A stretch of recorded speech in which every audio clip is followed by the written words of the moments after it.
ሰላም እንደናችሁ እቺን እህታችን የማያስታውሳት የለም የዛሬ 7 አመት የግድያ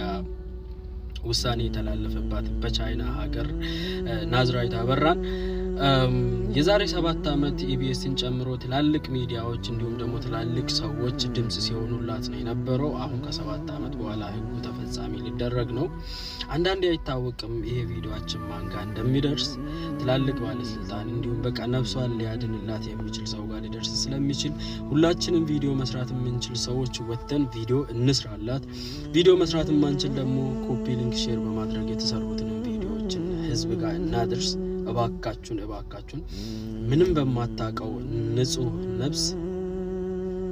ልትጠፋ ነው ከዚህ ዓለም እባካችሁን ለናቷ ለቤተሰቦቿ ስንል እቺ ልጅ እናትርፋት ቪዲዮ እንስራላት ድምጽ እንሆናት ላለው ሰላማችሁ ይብዛ እውነት በጣም ታሳዝናለች 7 አመት አይደለም 7 ቀን ራሱ ላይ እስር ቤት